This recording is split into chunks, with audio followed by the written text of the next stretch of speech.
Focus on Ability shares the stories of people with disability finding work with Nova Employment. And the RSL welcomed me with open arms. That for me speaks louder than words can. That's really, really good for me to go on RSL to accept me like I'm part of their family. These are the stories that help businesses focus on ability. Find it on your podcast app or under the Life section at smooth.com.au. Welcome, listeners. Hello, readers. Thank you for downloading the debut episode of the Betoota Advocates podcast. You can find us via our website, on iTunes or wherever it is you get your podcasts. Please subscribe and rate it immediately before you get the chance to actually hear the whole thing. 5 stars, preferably. Yep, 5 stars. That will help us immensely in our endeavours to take control of this landscape as well. For the past 18 months, our newspaper has been running at the same and occasionally a bigger readership than the Australian. And that's not actually a G-up. No, it's not, Clancy, but ideally we'd like to do the same thing with this overrated medium known as podcasting. Exactly. And you might learn throughout this podcast that you are essentially just listening to a pre-existing radio show that we've done for years on Betoota's local hot hit station, Desert Rock FM. However, the difference with the online version is that we have a much bigger audience thanks to the internet and therefore much bigger advertisers. Rather than the usual local sponsors like Elders in South Betoota and Donaldson Husqvarna, we have a few bigger players in town with deeper pockets.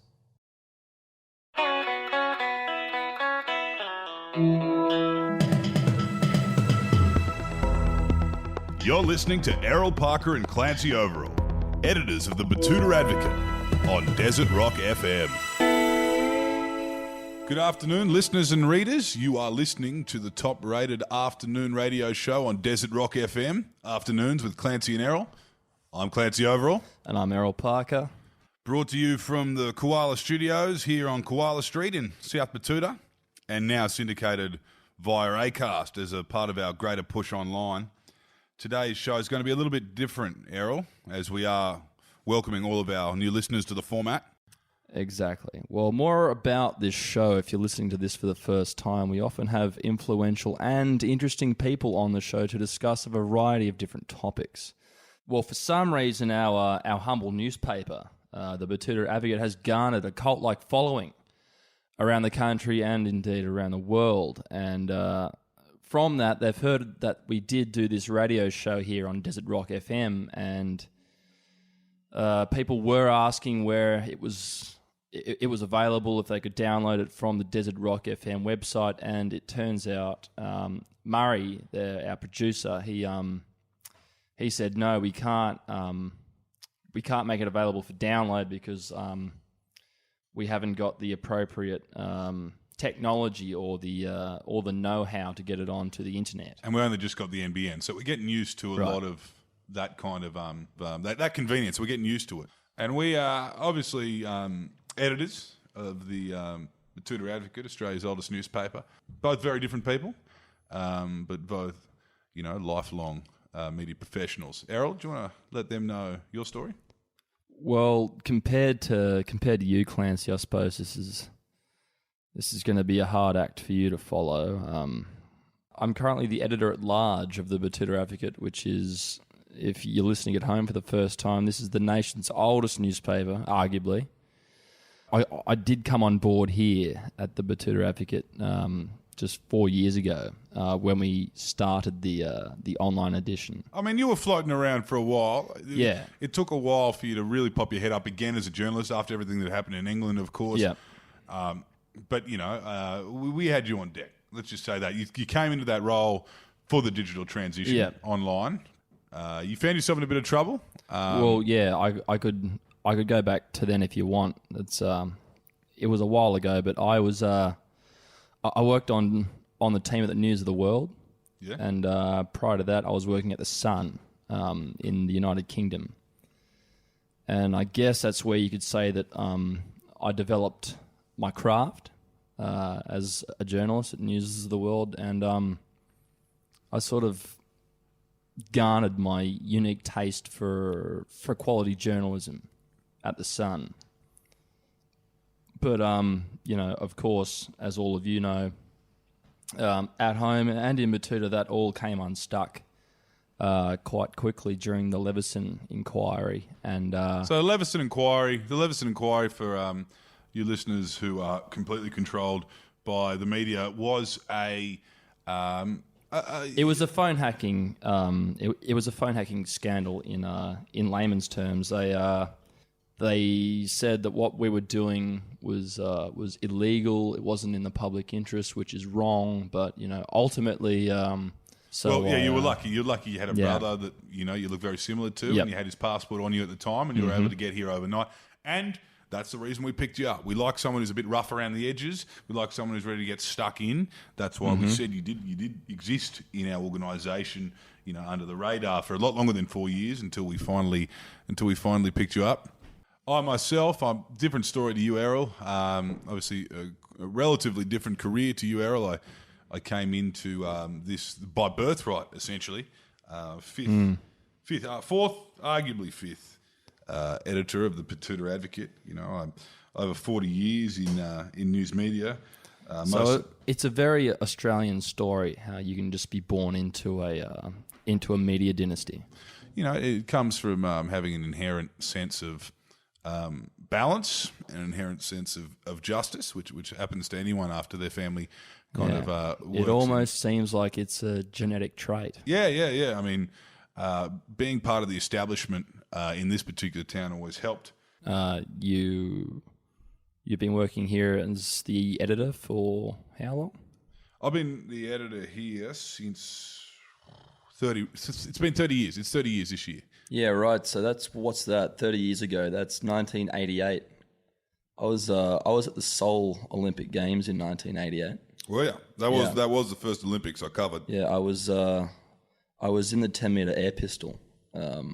I didn't place, but it certainly was an interesting time. I remember it just like it was yesterday. We had Michael Diamond. I think that was his first Olympic Games, and he was tasked with keeping all the pigeons off the Olympic flame. He would shoot them with his gun. They didn't mind that, the South Koreans? Well, it was a different time then. I mean, you could use a shotgun for a variety of different things. Every household had one. There was it was a simpler time. It was a lot like America is now.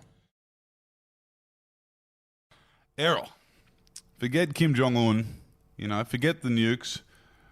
Trump's still got to deal with this gun thing. It's not going away, and it's flared up again a couple of weeks ago. As per usual.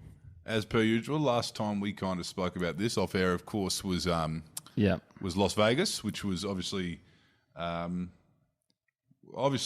time when people started talking about American gun laws again, but it's happened again, this time in a school. Yeah, we're talking about guns again, aren't we? What's going on there? It's just another gun massacre. That's what it's come down to. It's just another bloke with another AR-15. And a couple head noises. That's it. Well, they're talking about banning guns. They don't know where to start. Don't look at us unless you want the heartbreak of seeing your hardware poured into a giant skip bin and crushed in front of you, which is what happened.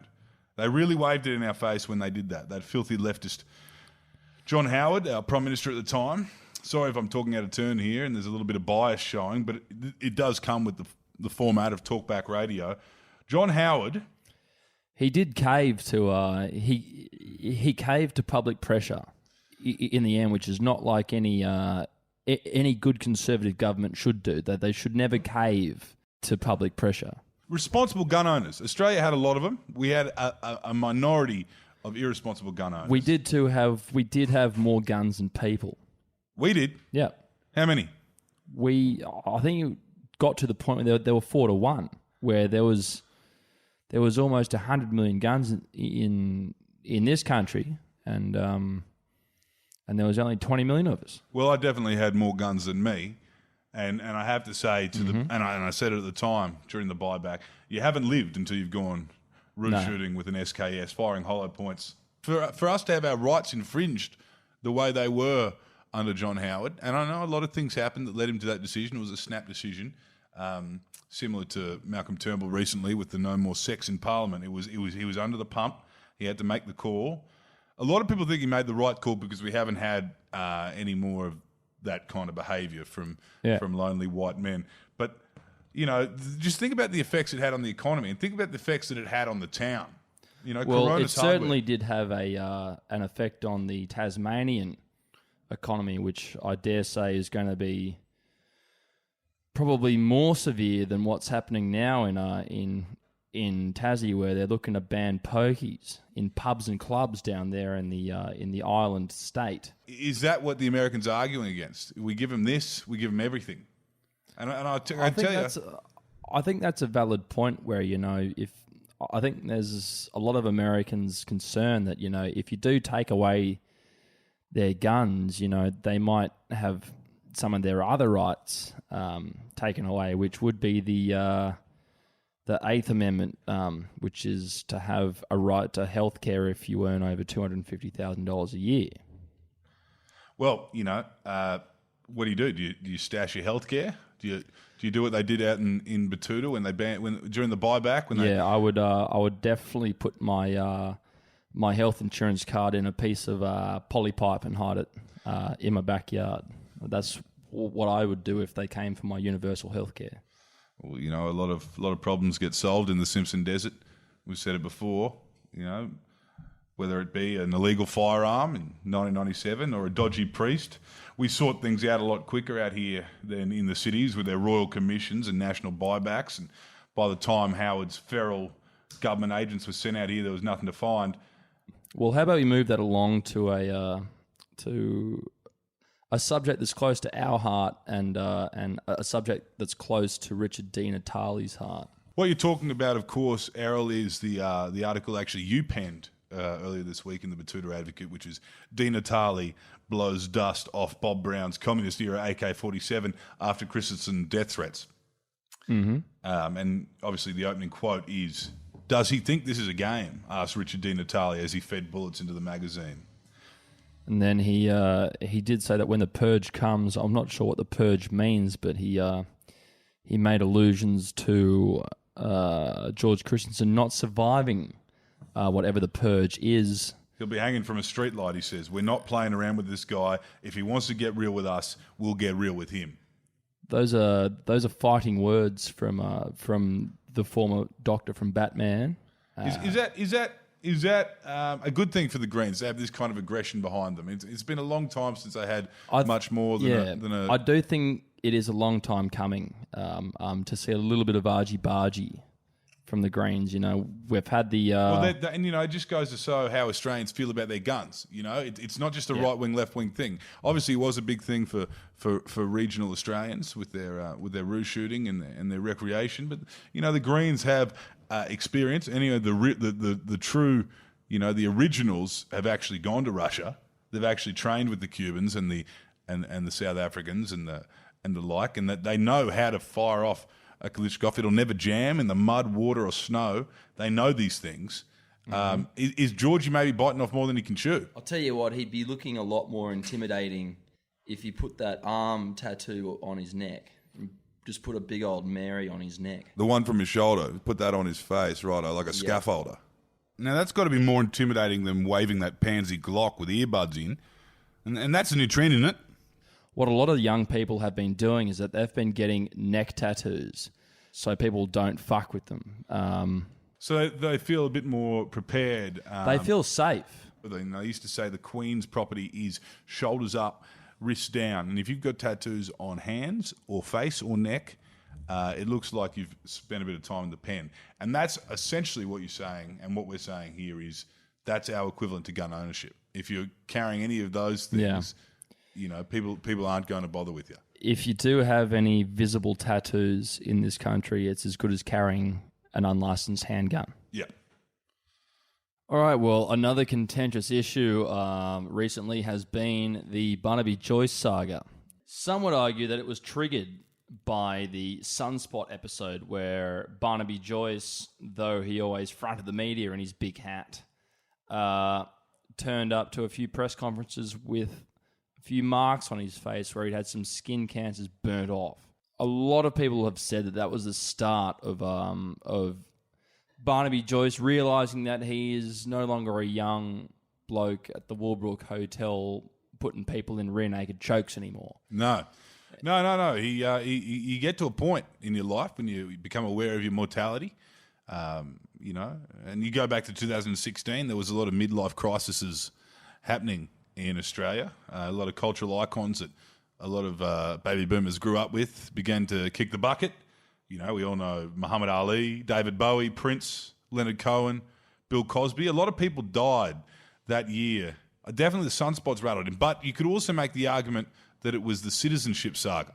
Is that why he strayed? I don't know. It's not up to us to figure out why what happened. But you've got to say, at one point during the High Court decision, Barnaby Joyce was staring down the barrel. He already had a bun in the oven. He was staring down the barrel of possible unemployment as a divorced man at 50 years old with a baby on the way. How many schooners do you reckon he ran out that night? Well, there's one thing you'll learn, Clancy, when you spend some time around these people in high office, is that they're never unemployed. Where you can go from being the deputy prime minister to being on the board of any mining company, of any bank, of any other multinational, trans-global that money gives a name to. But at the same time, to answer your question, I would probably say about 7. I think he ran at about 7 schooners of full-strength lager, and then he got to the point where he was feeling tired enough to retire to his motel room there in Woolbrook. That is, of my opinion, that is unlearned and unfound. Just on that with Barnaby Errol, his personal life's obviously taken a battering from a lot of people, and a lot of media have been really zoning in on the man. We actually we had a little bit of traction last week with a few stories that obviously not everyone was willing to publish. Of course, it started with that just prior to Barnaby announcing his leave, was that and this is one you penned yourself, was Tamworth Red Rooster had removed the S from their sign in solidarity with Barnaby Joyce. Yeah, well, it was the Red Rooter. It was a touching gesture, and I think it was quite timely at the time. He hadn't resigned at the time. They were pushing for it, and the people of New England were getting behind their leader, and we did have a few local comments from those people down there in the cold country. There was one from Derek Mack. He suggested that we should change the name of our paper to the Betoota Advocate, which is obviously a pun on beetroot. Yeah, the colour of Barnaby's face, the fact that he's had an affair outside of wedlock, a rooter, and an advocate as an. Well, yeah, it was. Advocate. Well, in terms of low-hanging fruit, that's probably fruit that's already on the ground. And then there was another one there from Chris Van Oosterwijk. He said, "Lol, Greensboro has already had a red rooter for 35 years. When they fixed the light, it's already broken again within 24 hours, and now they've given up." Well, if the member for New England is ever looking for any support via Red Rooster, it's obviously coming from the people of Greensboro. Well, and then there was your story, Clancy, about an aid that many men find in the men's rooms of many licensed establishments around the country, and that was the fact that this whole thing happened because Barnaby Joyce put $2 into a wipe-on sex appeal machine. Mm-hmm. Pheromone wipes, I believe. Yeah, popular with truck drivers. He was just having a nice night out on the town. He had a couple in him. He just finished up at the urinal, and this machine caught his eye from the corner of his eye. It caught the attention of the member of New England, and he decided to wipe some pheromones on his chest. And the theory is, and I'm saying this is coming from the New England, this is coming from sources, that he became irresistible to women, which explains a lot. Well, to his defense, that's what is advertised on the side of the machine. You know, this is a pheromone wipe that should be used responsibly. in regards to you might end up having an affair because they will find you that hot.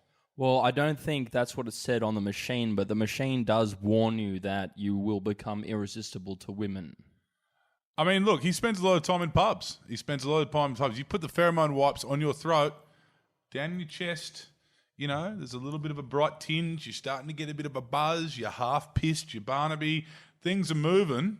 You wipe that all over you, and the game changes. You no longer smell like rum and cigarettes. Well, a few comments on the article did put that into perspective. There was one from Rob Gray. He said, for a bloke with a head on him like a twisted Dunlop volley and a personality like a wet fart in a spacesuit, he goes all right. They should rename it Joyce Juice. And then there was another one immediately after that. Lucas Wheeler. From Lucas Wheeler, who we both know. He's a nice young man from the Northwest. He said that they should add in the $2 ring tickler in case you've got an unavoidable session. Oh, hold up, Errol. What's Murray saying here? All right, well, thanks for that. We've got the hurry on from Murray through the glass window. He says that Tom with the weather is up next, which means there's Maddie and Jacob are coming up there with the drive shows. So we'll bid you farewell for the time being, and we'll talk to you this time next week. Hooroo. Hello, goodbye.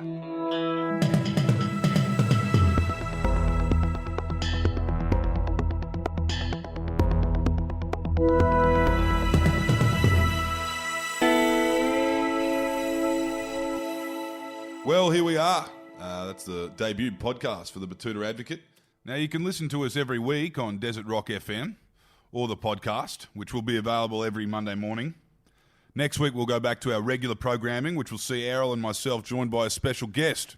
And that's what you can expect for each episode from now on. And if you like what you heard, you can subscribe each week to the podcast by going to our website or on iTunes or wherever the Android users go.